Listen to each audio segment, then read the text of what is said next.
Hey Uconn Nation, it's KK Arnold here. If you're looking for the latest Uconn women's basketball content, go subscribe to Listen Up to Phil and Ryan. Go Huskies! What just happened? Oh my goodness. It's Phil and Rye on Listen Up and Rye on a Friday night where I thought I could kick back and enjoy myself. Now we are enjoying ourselves, right? But oh my goodness. I told you it's weird, right? We're so spoiled. We admit that. We're so spoiled. You and I, that is, and all of UConn Nation, all the Huskies fans, even though our Huskies work hard day in and day out to earn every win. Look, Ryan, we're so spoiled. I'm so spoiled, and everybody else is because Ryan actually has a game recap to talk about tonight. All right. And whether you like it or not, Ryan has a game recap to talk about tonight. Usually, Ryan, they're big wins, right? But this one is extra special. We ain't going to use the word big, special. But oh my goodness, shout out to Michigan. What, Ryan, again, I'll stop talking, but I think the biggest question is what just happened? Yeah, it might take a couple of days for us to figure it out, but hopefully not for UConn as now they play again on Sunday. But yeah, this was a heck of a game. Definitely the game we expected, but it definitely didn't start out like how it finished. But Ice Brady out yet for another game tonight with the knee injury. Still the same starting lineup for the Huskies.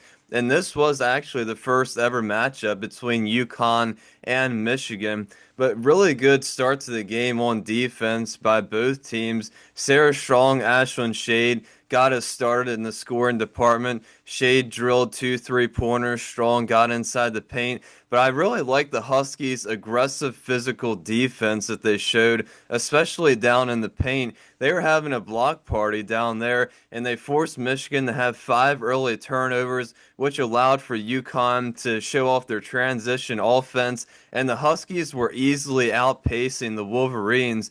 Really dominant opening 10 minutes for UConn, which was really surprising to watch. Michigan just unable to score there. Huskies putting on a defensive clinic, and UConn finished the quarter on a 17-2 run, and that already put them up 22-5. Now, Michigan started the second quarter in a zone defense, which did disrupt UConn on a couple possessions, but they quickly figured out how to beat it, and Azzi Fudd got some shots to fall, including 4 3-pointers just in that second quarter. And once she sees one fall, it's really hard for her to miss after that. Sarah Strong making plays left and right like she's done in all 5 games so far. I mean, she had 11 rebounds 15 minutes into the game. It just shows how much she hustles out there and already had a double-double by the end of the first half. UConn continued to swarm the Wolverines, and they already built up such a big lead. Huskies still up by 18 points at halftime, despite Michigan picking up a little bit of momentum there at the end of the second quarter. Now, Michigan did come out in that third quarter really determined to get back into the game. They had more energy than UConn, and they really tightened up their defense as well. Huskies only scored 4 points. They only made 2 shots in that third quarter. The pace of the game slowed down a lot, which favored Michigan. Huskies really just looked discombobulated out there on offense for the whole third quarter, and on defense, it's almost like they stopped playing. I guess they thought they already had the game won. The aggression and physicality just stopped altogether, and all those factors allowed Michigan back into the game, and they found themselves down by only 4 points. Now, UConn did settle in there and finished out the game, held on to the win. It almost slipped away there again at the end. But mostly in part to Azzi Fudd, who finished the game with 7 3-pointers, made some clutch free throws there at the end. She ended with 31 points. Sarah Strong, another really good game from her, 16 points and 20 rebounds. Huskies, they did a good job in the fourth quarter to lock in, make some shots, tighten up their defense, but they definitely need to use this as a learning experience that you cannot give up at the end of the game and let the other team come back at any point in the game. But shout out to the sophomore standouts from Michigan, Silas Swords. Incredible night for her. They couldn't put her away there at the end. She just kept making those 3-pointers. 29 points, 8 3-pointers for her, and Olivia Olson with 18. So shout out to Michigan for coming back into this game. They put up a heck of a fight in a hostile environment there, but UConn did a good job to finish it out and be able to hold on to this win. Yeah, usually I don't give my take, but I have to on this one, Ryan. Very well said. Ryan, just a couple points I made to you and everybody else. Sarah Williams, great defense tonight, and especially in the beginning of the game.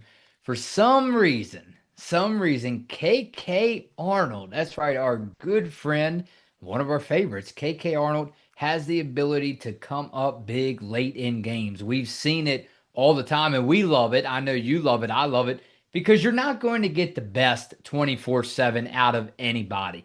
I don't care who you are, it's just not going to happen, right? It's called perfection. None of us have it, Rod. None of us have, even the professionals, none of us have it. And that's okay. But Rye, what I'm trying to tell you is she seems to make a bigger impact than, again, what most people think. I think it's really being overlooked. So, again, KK Arnold with that big, what was it, a big three there in the fourth quarter. And then, of course, she had that drive to the rim and the foul. Plus the shot to go in, a fired up KK. I love seeing that. So that's all too familiar, right? With KK at it seems like in clutch moments at the end of games. Man, I'm fine with it. I don't know about you. Now I told you about this, right? Fought around and find out, right? Fought around and find out. And I wanted you to say that, in your recap, in your lovely recap. But seriously, as many times as they showed Fudd's mom and dad on the screen, you have to be so excited for Azzi Fudd, right? Because think about it. How long ago was that where you and I was coming on? I think it was the last check-in against Notre Dame, if I remember right. And we had to post that not so lovely picture of Azzi Fudd walking away with her head down, a season ending injury that was back then. So again, I remember vividly, right? Remember Gino in that press conference. She said, that's it. And that was it. No more Azzi for the rest of the year. So to see her come back after multiple injuries at UConn, and to see, right, this is in fact, she made me eat my words because performances like this tonight out of Sarah Strong, Azzi Fudd, and the rest of this group, oh man. So, and I'll tell you one more thing. The reason I'm not concerned, UConn wins blowout games, right? We've seen that's what they're known for. Now, people are gonna, I bet, hopefully I'm wrong. People are going to comment on this, a lot of negativity about UConn tonight. Guess what though? Think twice. Listen up, right? Think twice before you do that, because I can tell you right now, the harsh reality for UConn fans, for you and I, your team, my team, the hard reality is, Rye, that this is normal, right? This, whether you want to hear it or not, whether they want to hear it or not, this is normal, okay? You're not really supposed to win 90 to 40, 90 to 40, 100 to 40. It's just not, again, that's me, that's okay. But this is normal. Welcome to basketball. Welcome to sports. All right. So the reason I'm not concerned, good teams can blow you out. That's okay. But guess what, Ryan? In my opinion, legendary teams win close ball games. Well, I think that's why UConn likes to schedule these games, especially the out of conference opponents, obviously, to really get them ready for postseason action. And like the announcers were kind of saying there during the game, this really felt like a March Madness postseason atmosphere type of game. So I really do like how UConn schedules these out of conference opponents, and we do get these close games, and we get to see how UConn responds to Michigan or other teams coming back into the game and facing that, and UConn being able to hold on and lock in there at the end of the game, and that kind of gets them ready for when they have to face tougher opponents down the line later in the season. Yeah, sure thing. And Before we get into comments very quickly, you can tell it's no surprise. Obviously, the internet is exploding right now with social media posts, comments. We'll get into it all in just a second. Ryan, you will be right back on here. Just to let everybody know, you'll be right back on here tomorrow by yourself. Very quick turnaround. I appreciate your hard work and support in that aspect of the pod. Let me break it to you this way and everybody else. Again, this is way far ahead, but just to touch on it. Oh boy, think about it. And the committee, again, a lot has to fall into place in order for it to happen. The commentator made a good point at the end of this game. I heard her say, and this is by far the best women's college basketball game that we've seen so far this season. All right. So, with that said, it might not even be possible. I don't know. You have to break down the regions and this and that. That's for Ryan to do, right? That's for Ryan to do. But would you, could you see these two go at it again in 25-26 season? Oh boy. Yeah. Yeah, that would certainly be fun. I would love to see them on the same side of the bracket and meet in a Sweet 16, Elite Eight type of showdown. That would for sure be fun to watch. A message to the NCAA committee. Listen up. Let's go over to Stevie Kinsey, right? He says, it'll be fun to see what Michigan decides to do defensively. Will they double team Sarah? I watched the entire Michigan versus Notre Dame game. I think Michigan is ranked too high and being overhyped since that win. Listen to this, Ryan. Listen closely. They were able to minimize Hidalgo's production and capitalize on nearly every Notre Dame turnover. The Huskies have way more threats than Notre Dame and play better team ball. I think Uconn will force Michigan's season high in turnovers. Uconn 85, Michigan 63. Hey, again, very quickly, this is why you and I do this. Yeah, I think well he was certainly right there in the Yeah. first half. Yeah, I think Michigan really came out kind of flustered a little bit, and UConn tends to do that with almost every team they play. Yeah. But yeah, I think Michigan obviously did a good job there in the second half to come back. But I think at the end there, UConn really did have more weapons, but I think they definitely need to tighten up their defense just a little bit when they do build these huge leads. And like I said, they need to really use this as a learning experience and not just think that you already have the game in hand, that you can just kind of let off the gas pedal and let the other team come back into the game. How about Jason D'Amico, right? Jason D'Amico says, stating the obvious here, Michigan clobbered a Notre Dame team, but let's be real. Notre Dame is a depleted team right now with a ton of potential, but little experience. Hidalgo is a lone island, and it showed. That said, it doesn't mean that Michigan is not a threat. If they hit their shots against the Huskies the way they did against Notre Dame, it would only take a few mistakes on the Huskies' part to flip the script. This is a great barometer check. Peace.